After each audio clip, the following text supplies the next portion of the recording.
Tanda ka na makinig sumunod. Gusto ko niya yan. Dapat ka sa kuya. Wala na. Natutuhan natin kay Yeso Kristo, dulo sa atin nito kahalangan. Ngunit upang pagmahal hindi tayo, dapat sundin natin napakinggan.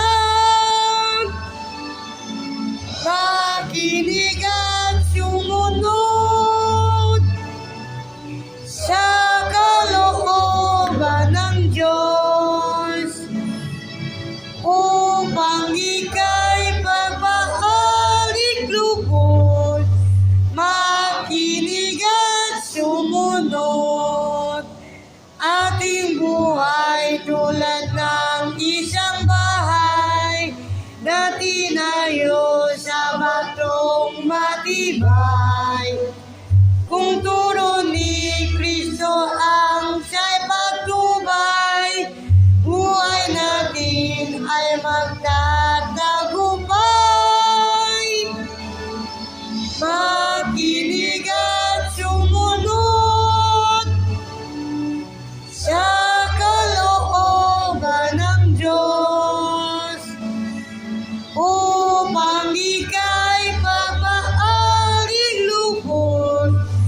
Makinig at sumunod. Katulad ng puno sa may tubigan, namumunga sa kapanahunan. Bilang anak, sundi ang kahilingan, pag-asa buhay na walang hanggan.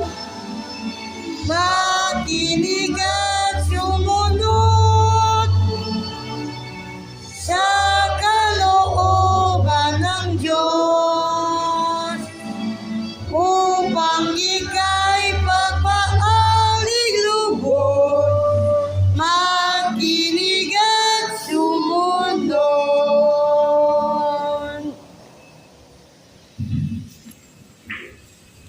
Attendance po natin mga kapatid ay 61. Pray po tayo. Diyos na kataas-taasan, kung nakitang soberano, sinasambot po namin sa Espiritu at katotohanan, tumutuloy po sa pananampahan ng Jehovah,